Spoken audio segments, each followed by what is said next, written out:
Date to launch the student loan scheme is not forgotten. There are some things that need to rearrange so that it can be launched properly. I think that's what's happening. So the president is committed to it. It's one of his flagship programs, and he wants to get this done as quickly as possible. President has also introduced the issue of social security and consumer credit. We mentioned that in the last press briefing we had. So all this is being taken together, and Mr. President is not stopping or suspending the students' loan. Indeed, he's revamping that, he's ensuring that it comes about strongly so that Nigerians and especially the families of the less privileged take advantage of that so that they can get education. There was a question on agriculture. Let me ask the Honorable Minister to respond.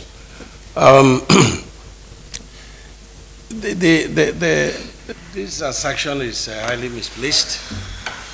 Okay. I think it's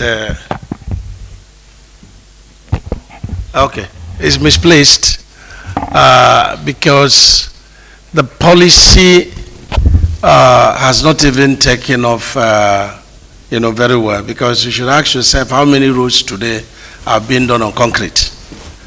But the truth remains that with the cost of bitumen now, contractors are begging that their projects should be reviewed on concrete. But the truth is that I just got a document this morning where the three companies producing cement, Dangote, Bua, Lafarge, and they said, in 2023, the total cost of their gas, rose by over 42%. 42%. So if the cost of their gas rose by 42%, and then the import duty exchange rate, has also gone up, so it is expected that the cost of cement could go up. But Mr. President has discussed with them, and I think that a couple of incentives being made available to them, which should reduce the cost of cement. And I think today, like where I went to Sokoto, and the Bua, executive director spoke by himself and said the X factory was 6,000 naira, and that was down from 7,000-8,000. And so we are getting there because Mr. President had directed them to reduce price, and they have to comply. And I think Mr. President has also offered some incentives to them. So it's not because we are going from asphalt to this. Now we are not totally leaving asphalt. It's just an alternative, especially where we have very high water table and then very poor soil condition. Yeah. There are two questions. The first one is the distribution of the palliatives that was the directive given by Mr. President. Distribution has commenced. However, I would not want to mention anything because of the security aspect of that distribution. We're distributing to state capitals in the first instance now. As you all are aware, the risks involved in vandalization of foodstuff in transit. So we're working assiduously with the Office of the National Security Advisor and the DSS and the police. And as I can assure you, we have started distributing, especially in the northwest, with northwestern states. We're distributing out of 7 points, and that's all I need to tell you. I don't have to tell you any more beyond that. Then the second question was in respect of the irrigation system in Gurara, the center pivot system that was established some years ago, which is line fallow. We have had a company that has approached us, but like you rightly mentioned, that facility is under the mandate of the Federal Ministry of Water Resources. Like other irrigation schemes belonging to Federal Ministry of Water Resources and state governments, we are also interested in those irrigation schemes working, because that most irrigation schemes are channeled towards for agricultural production. And in this situation that we find ourselves, it's very important that we collaborate with our sister agencies to make sure that these schemes do work to the benefit of our farmers and the country, and for food security. The one thing that is like a lot of infrastructures, irrigation systems are decaying actually, and they need a lot of rehabilitation, and we also need new ones. There are opportunities where we can actually harness and harvest excess water, especially in the flood zone areas, that we can make harvest water for irrigation purposes. Dry season farming is the future, especially with the phenomenon of climate change, irregular pattern of rainfall. Dry season farming and irrigation farming is the surest way that we can do our agricultural production. And so we've been working and talking, and we're collaborating with Federal Ministry of Water Resources.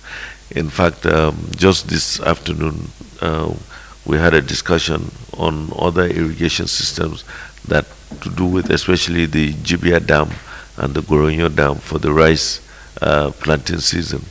Those are huge bodies of water that will enhance a lot of production in that regard. So that one in Gurara I'm also interested in because it's center pivot. I've seen center pivot while I was in the States, in my state, in the Borno state. When I was the chief of staff, the governor then had procured a lot of center pivot irrigation schemes, and this is something that is achievable, and it's a very wonderful system. I'm interested in looking at that and see how we can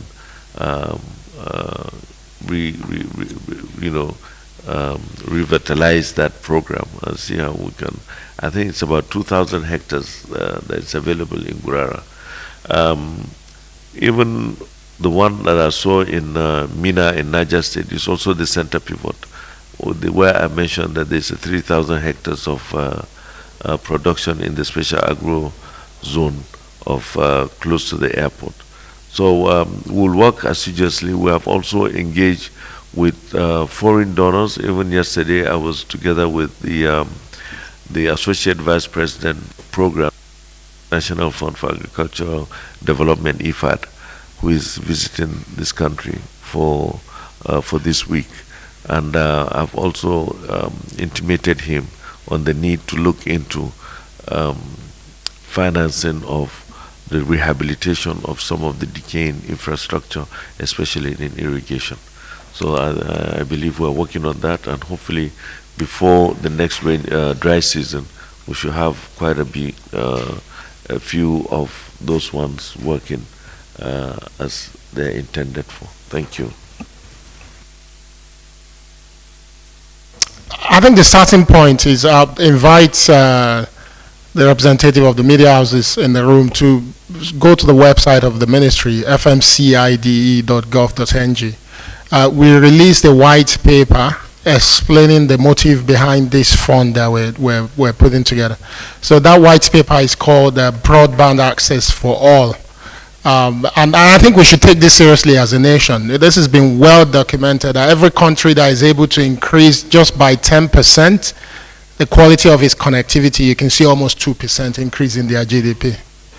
So this is significant. It's one of the strongest ways in which we believe we can raise the level of productivity across our critical sectors, including security. To the question on sources of funding, this is a fund that we've started putting together in under just 3 months. We have interest, very strong interest from Afri-Exim Bank. The UX Exim is interested. Like I said, I think about 3 weeks ago, we hosted a session here in Abuja with the World Bank and the private sector players in that space in Nigeria. And last week, I spent 4 days out of last week with World Bank again in DC. looking at connectivity issues, and IFC was also part of the room as well. We don't think the challenge is in raising the money, because everyone understands the return on investment on any infrastructure related investment, particularly on connectivity, is high. I think the story of MTN and Airtel when they set up in Nigeria and how the business has been doing over the years can attest to that. So we do think we're going to get more commitment. The commitment from AFDB is the firm one. We've had just one meeting with them, and they came back with a strong commitment of $200 million towards this. And lastly, that I'll say on this is not just a fund that will come from the government. We're also speaking to the private sector as well, because it's a strong business opportunity. So we have a lot of private sector, both local and foreign, players that are interested in also being part of the fund as well. But again, I will encourage that you please visit our website, find that white paper. It will give a lot of context to why we're doing this. Thank you. Thank you, ladies and gentlemen. And the question is, what is Nigeria's share of the 1 billion WTO World Bank digital trade facility? The final paper hasn't been formalized. We're still working on the implementation framework, and when it's available, we'll make it available publicly as well. Thank you.